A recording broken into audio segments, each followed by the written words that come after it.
Good morning, students. Let's start part 2 of the chapter Human Environment, Settlement, Transport and Communication. So this is the 7th chapter of geography, and today we'll discuss about transport, because in the previous video we discussed about the settlement, different kinds of settlement of human being, and let's start about transport today. What is transport? Transport means are used for movement by the people. It means people and goods move from one place to another place, that is called transport.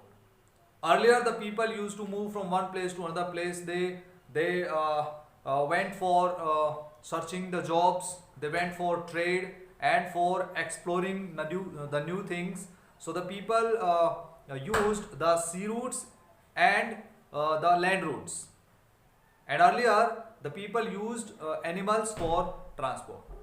But after that, the invention of wheel, this was the new revolution in the field of transport, and many new means of transportation developed by human being. And today, within only 6 to 8 hours, we can go to Americas, we can go to Europe and other countries. How this could be possible? Because of the invention of wheel. Earlier it was very time consuming process, but now we can travel for hundreds of kilometers within a few hours. Getting my point? So transport is very important. This is called the lifeline of national economy for every country, in every nation or the states, because it is very necessary thing, transport. Clear? But in spite of development in technology, the transport means are used faster. Transport means are used by human being, but still animals are used by human being for transportation. For example, llamas are used in the Andes mountains in South America. Yaks are used in Tibet. In India, donkeys, mules, camels, etc. are used for transportation in our country. So now let's discuss about transport. As you know that what is transport? It is the means that is used for movement by the people and goods. Clear? There are four means of transportation mainly, which are: number one, it is roadways. Roadways. Number two, railways. Roadways, railways. Number three, airways. And number four, this is waterways. Right? Now let's discuss in detail about these means of types of transport, right, one by one. The first means of transport is roadways. This is the most important means of transport because it is used for short distances and it provides door-to-door services, door-to-door connectivity for transportation. This is also very important for other means of transportation. For example, if you want to go to airport, you have to take the help of roadways, right? If you want to go to railway station, want to go to the port, then you have to use the roadways as assist, right? So roadways are very important, and it is built in difficult terrains also, like deserts, forests, and high mountains. In the high mountains, for example, Manali Leh highway is the highest roadways in the world. Clear? So in this way we can build roadways in difficult terrains, but railways is not possible in the difficult terrains. In the mountainous areas, railways laying down process is very difficult and very expensive, and to some extent we can say that this is a impossible thing to lay down the railway tracks on the mountains. Getting my point? But roadways is possible to be built in the difficult terrains. So it is very important. Roadways can be of two types: metalled roads and unmetalled. Kacha roads also known as, and these are known as pakka roads. You can see in this image metalled roads and unmetalled roads. In India, there are different kinds of roadways. We can classify the roadways in different types. For example, golden quadrilateral super highways. We'll discuss about this.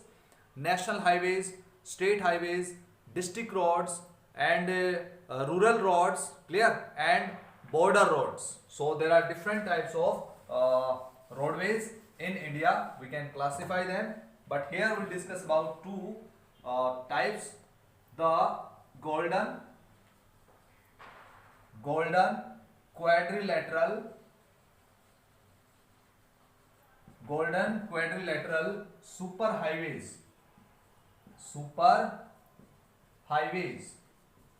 Clear? Golden quadrilateral super highways. This is a 6 lanes project started by the central government of India, and these roads are built by NHAI, National Highway Authority of India. This is special organization, works under the central government, and these quadrilateral super highways connect 4 metro cities of India. 4 metro cities: Delhi, Mumbai, Chennai, and Calcutta or Kolkata. Right? So the national highway connects Delhi to Mumbai. This is NH8, National Highway number 8. The national highway connects Mumbai to Chennai. This is NH4. The national highway connects Chennai to Kolkata. This is NH5. And Kolkata to Delhi. This is NH2. So these 4 national highways are the part of golden quadrilateral super highways. 2 corridors are there. One corridor from Porbandar to Silchar, and this is the east-west, Porbandar to Silchar, and another is from Srinagar to Kanyakumari. Clear? Srinagar to Kanyakumari. So these are 2 corridors crossing India east-west and north-south. So this is the golden quadrilateral super highways. Now we'll discuss about the national highways, main national highways. What are the national highways? National highways are connecting different states of the country. One state is connected to another state with the help of national highways. National highways are built and maintained by CPWD, Central Public Works Department. Clear? And there are so many national highways in India at this time. The major national highways, 4, these are NH8, NH4, NH5, NH2. The longest national highway is NH44. The shortest national highway is NH47A, and other national highway NH1 was the first national highway. NH1 from Amritsar to Delhi, also known as Sher Shah Suri Marg. NH1, national highway number 1. And NH15 is also very important because NH15 covers westernmost parts of India, like Thar desert region. Thar desert region is covered by NH15. So it is very important national highway for economy of the country. Clear? So these are the major national highways. So this was about roadways. I hope that you understood about roadways, how these means of transport, means roadways, are important. What are the benefits, what are the advantages of roadways, why these are important, then more important than railways, and what are the major national highways and roadways in India. So now we'll discuss about railways. The next topic is railways. This is the second topic, railways, and a very important means of transportation, because it is very important for heavy and bulky goods. For the movement of heavy and bulky goods, railways are very important. Railways are the most appropriate.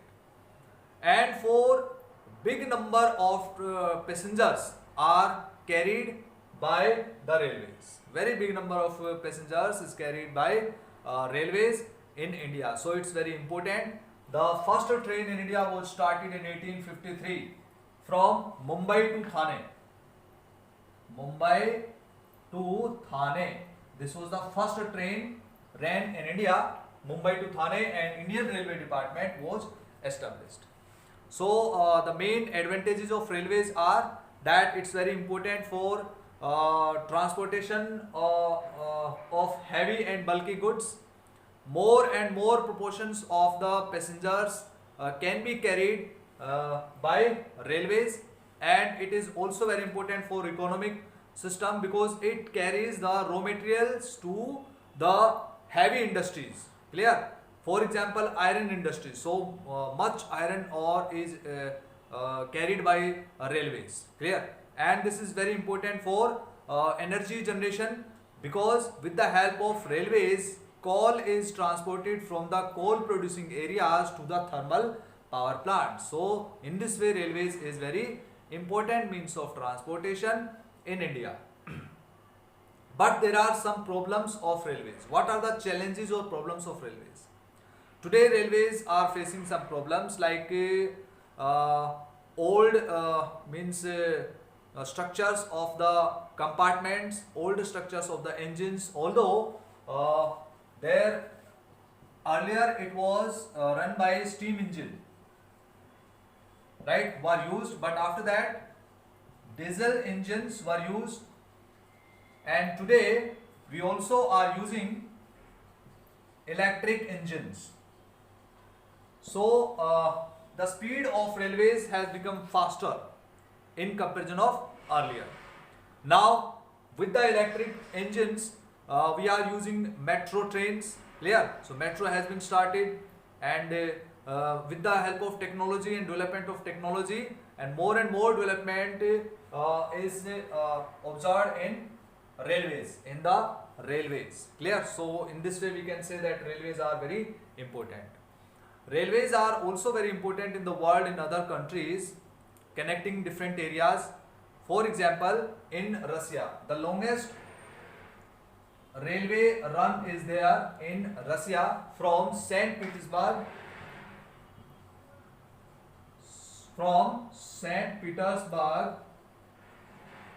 to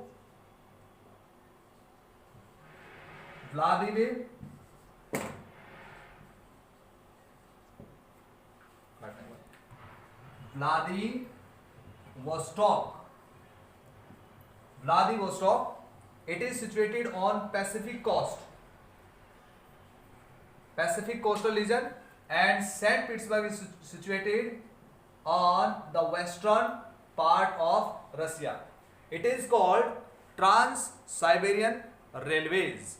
It is in Russia. You can see in this map Trans-Siberian Railways in Russia from the westernmost part, St. Petersburg, to Pacific Ocean coast, right, Vladivostok. So dear students, in this way we have discussed about railways. I hope that you understood this topic of railways.